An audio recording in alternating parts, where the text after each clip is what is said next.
വൈകുന്നേരത്തെ ട്യൂഷൻ കഴിഞ്ഞ് വീട്ടിലെത്തിയപ്പോഴത്തേക്കിന് അമ്മ വീട്ടിലിതാ ചപ്പാത്തി പരത്തിക്കൊണ്ടിരിക്കുകയാണ് കേട്ടോ. അത് കഴിഞ്ഞിട്ട് ഇതാ സച്ചൂട്ടൻ്റെ മൂന്താളൊക്കെ ഉണ്ടായിരുന്നു, അതൊക്കെ എടുത്ത് നിന്ന് അവനെ സോപ്പിട്ട് അവൻ്റെ കൂടെ ഇരിക്കുകയാണ്. കുറച്ച് നേരം അവനെ കളിപ്പിക്കുകയൊക്കെ ചെയ്തു. ഞാൻ ഒട്ടും ലേറ്റായിട്ട് വരുന്നതുകൊണ്ടെങ്കിൽ അവൻ്റെ കൂടെ ഇരിക്കാൻ ഒട്ടും സമയം കിട്ടുന്നില്ല, ഭയങ്കരമായിട്ട് മിസ്സിങ്. പിന്നെ അടുക്കളയിൽ ചെന്നപ്പോഴത്തേക്കിനും ചൂട് ബോളി ഉണ്ടാക്കുന്ന സ്ഥലത്ത് നിന്നുള്ള ബോളി പാക്കറ്റായിട്ടല്ലാതെ കിട്ടിയിട്ടുണ്ടായിരുന്നു. പിന്നെ കുറേ ദിവസം മുമ്പ് ഞാൻ എടുത്തു വെച്ചാണ് കേട്ടോ ഈ ബിസ്ക്കറ്റ്. എനിക്കൊരു പ്ലാൻ ഉണ്ടായിരുന്നു, ഒരു കുട്ടി കേക്ക് ഉണ്ടാക്കണം എന്നുള്ള ആഗ്രഹത്തിന് പുറത്ത് എടുത്ത് വെച്ചിരുന്നതാണ് കേട്ടോ. നല്ല കോഫിയുടെ ടേസ്റ്റൊക്കെയുള്ള ഗോതമ്പിൻ്റെ ബിസ്ക്കറ്റ്.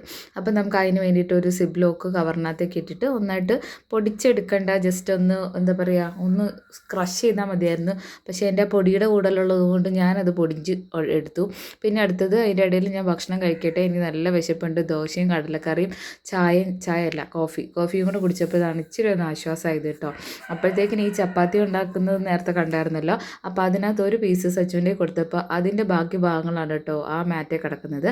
അപ്പോൾ ഞാനാണെങ്കിൽ ബിസ്ക്കറ്റ് നന്നായിട്ട് ക്രഷ് ചെയ്തു, അത് പൊടിഞ്ഞു പോയി. അതിനകത്ത് പാലിട്ടിട്ട് നന്നായിട്ട് മിക്സ് ചെയ്യുകയാണ് കേട്ടോ. ഒരു കേക്ക് ഉണ്ടാക്കാനുള്ള ഒരു ആഗ്രഹത്തിന് പുറത്ത് ചെയ്തതാണ് കേട്ടോ. ഞാൻ യൂട്യൂബിൽ കണ്ട വീഡിയോ ആണ്.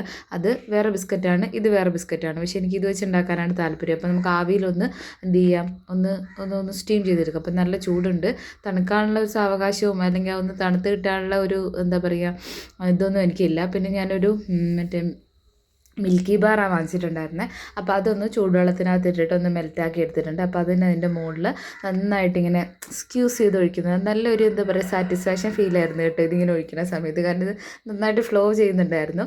പിന്നെ അത് ഒരു പീസ് എടുത്ത് കഴിച്ചു.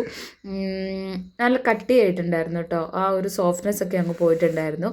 പിന്നെ ശരിക്കും നമ്മൾ ഗോതമ്പിൻ്റെ കൊഴുക്കട്ടയൊക്കെ കഴിക്കുമ്പോൾ ആ ഒരു ടേസ്റ്റ് ഇല്ലേ, നല്ലൊരു മട്ടിപ്പായിരുന്നു കേട്ടോ ഇത്